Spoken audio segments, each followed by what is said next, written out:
Hanımlar və cənablar, Tanrı sizi bərxudar və bəxtiyar eyləsin. Mən Qabil Türkoğlu bir neçə dəhşətli xəbərləri çatdıracağam. Bəli, Paşinyan Gəncədəki şəhid plakatlarını sökdürdü. Düz eşitdiniz ha? Paşinyan Gəncədə şəhid plakatlarını sökdürdü. İnanmırsınız? İnanın. İlham Əliyevə iki acı xəbər birdən gəldi. Aləm dəydi bir-birinə. Gəlin bir neçə xəbəri burada verim. Sonra keçim canlı yayımda sübutlarını, məntiqi əsaslarını qoyum ortaya. Değerli vətənlərim, bilirsiniz ki, bilməyənlər də bilsin ki, 7-ci ayda, yəni iyul ayında MDB devlətlərinin, MDB ölkələrinin yarışları keçiriləcək və Gəncədə keçiriləcək. İlham Əliyev Paşinyanla nə xosunlaşdılar, nə pis-pis elədilər, nə danışdılarsa, Paşinyan da MDB idman yarışlarının Gəncədə keçirilməsinə dabro verdi və dəstəklədi. Və dəyərli vətənlərim, Paşinyan daha sonra Putinin qulağına pıçıldadı ki, bəs deməzsənmi, Ermənistandan böyük nümayəndə heyəti gələcək, Gəncənin küçələrində olan şəhid plakatlarını görüb narahat olacaq. İlham Əliyevə denən ki, şəhid plakatlarını sökdürsün. Bəli, Paşinyanın Putinə deməsi, Putinin də Əliyevə komanda verməsi bütün Gəncədəki şəhid plakatlarının sökülməsinə səbəb oldu. Dolayısıyla Paşinyan birbaşa dedi, Putin əmr verdi. Bax, sizin prezidentiniz doşandır, doşan. Sizin prezidentiniz adınız yoxdur, nə dəmir yumruq. Azərbaycanın prezidenti Putindir, Putin. Ermənilər rahat gəzsinlər, şəhid plakatlarını görüb ürəkləri bulanmasın deyə şəhid plakatlarını söktürdü. Puh, üzünə sənin, belə prezident. Polşada mənim bir adamın Polşaya işləməyə getmək üçün, mənim adam deyə tanışım, işləməyə getmək üçün gedib Polşa səfirinə ki, mənə viza ver, mən də ixtisasım, sənətim, gedim Polşada işləyim. Səfirlikdən deyiblər ki, 160 min Azərbaycanlı növbədədir işləməyə getmək üçün. Gəl sən 160 mindən yuxarı yazacağıq, xoşuna gəlsə də, gəlməsə də. Əzəmətələrim, nə oldu belə? Polşa kimi Avropanın ən kasıb ölkəsinə 160 min adam siyahıya gedir, hamballığa, fəhləliyə getmək üçün siyahıya durur. Gürcüstana 85 min adam orada oturum almaq üçün kamplara girir, nə bilim, şəhərlərə, kətlərə səpələnir. Ay belə prezident, puh, üzünə sənin. Ayın 25'inde yani 2 gün önce Mərdəkan rayonu Mehdi Əliyev küçəsində 3 yaşlı körpə uşaq oğurlanıb anası ahu fəğan eləsə də heç bir oğurlanan uşaq tapılmadı. Elə bu da 3 gündür tapılmır ki, tapılmır. Sebriz İlham Əliyevin damadı, İlham Əliyevin damadı, eks damadı. Elə eks demək olmaz əslində, daha da yaxınlaşdı. Mehribana da yaxın gəldi artıq, Mehribanla da mehribanlaşdı, emin. Əzəmətələrim, dəyərli soydaşlarım, Sebrizidə işləyənlərin hamısının pulu kəsilib, hamısına atılıbdı. Şəxsən mənim neçə tanıdığım adam varsa, 10 ay işləyən adamın 3 ay maaşını veriblər. 4 ay işləyən adamın 1 ay maaşını veriblər. Kimə şikayət eləyəsən? Hamının anasını ağladıblar. Bu arada deyim, Sebriziyə 60 milyard pul qoyulur. Bir neçə kənd Buzovnadan belə o Mərdəkan hamısı köçürülür, Nardaran daxil bir neçə kənd. 30 kilometre belə dairə olacaq və Sebrizin altı hərbi bazadır, bilin.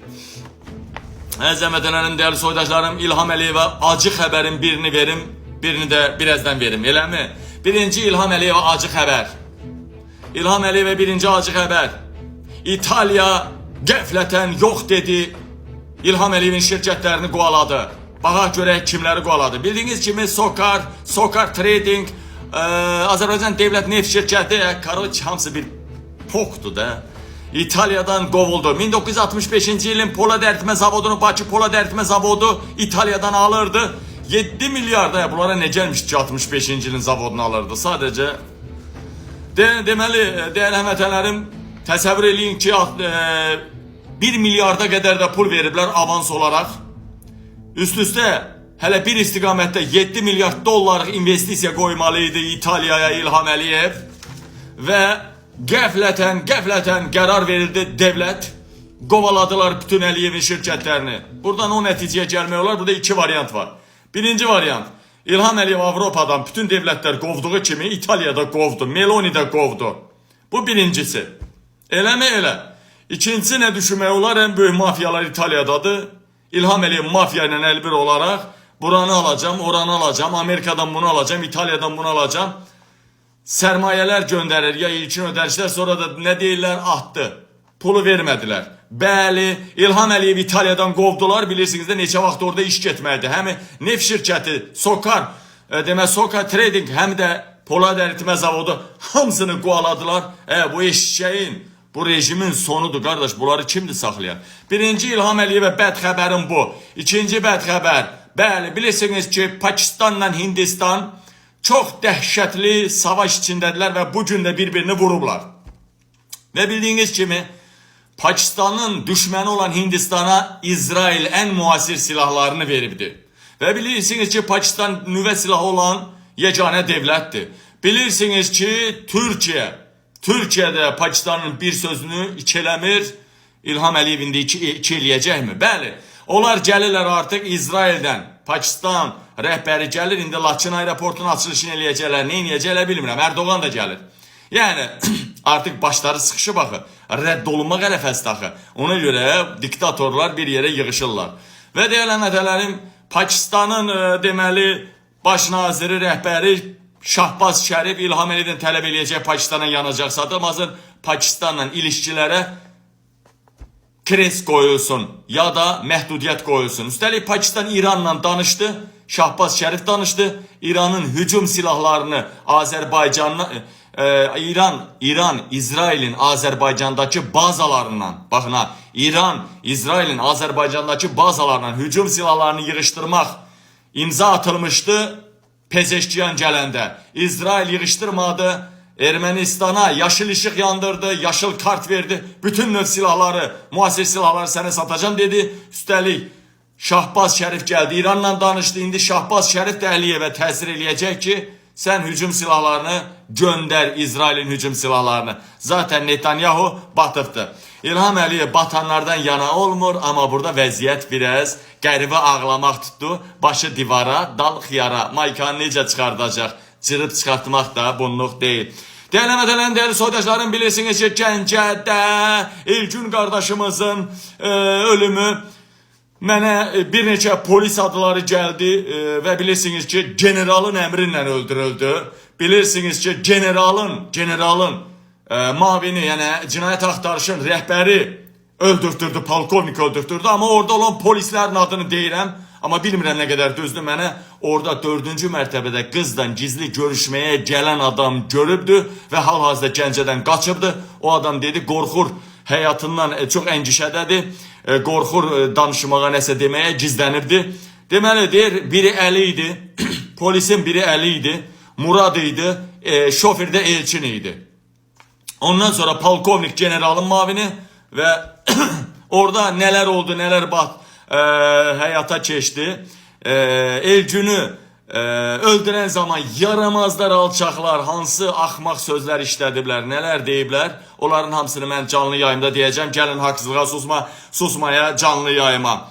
Deyələmədən Ukrayna, Rusiyanın dərinliklərini İlham Əliyevə 3-cü bədxəbər, bu dünən demişdim, bugün də deyim. Ukraynaya Rusiyanın dərinlikləri vurma və bütün növ ağır silahların alışına qoyulan yasaq kaldırıldı. Artık Ukrayna Rusiyanın en derin yerlerinde vurabileceği en ağır raketlerle, üstelik de en ağır silahları alabileceği. Trump da o dönüş elədi. Trump 2 gündür Putin'den qırğındadır. Əzəm vətənlərim, qadınların pensiya yaşı da bilirsiniz ki, qalxdı. Hər 6 aydan bir qalxır. Allah Əliyevin heç ömrünü uzun eləməsin, nə özünün, nə hökumətinin. Əzəm vətənlərim, İsmailli'de açılan Coca-Cola zavodunu gördünüz. Xaricdə olan Coca-Cola'nı deyən mənəm, onu görürsünüz efirdə, mən də içmişəm. Amma Azərbaycanda olan bütün Coca-Cola və qazlı və qazsız içkilər hamısı xərçək xəstəliyi yaradır. Çalışın bulaqların gözündən suyu için. Nəysə, gəlin canlı yayıma, Haqsızlığa Susma kanalında bu xəbərlərin məntiqi əsasını ya da subutunu qoyum. Əlavə xəbərləri də verim Haqsızlığa Susma kanalında. Burada sağ olun, bəyənməyən baboş olsun, bəyənən şərəfli, Allahın sevdiyi qulu olsun. Sağ olun.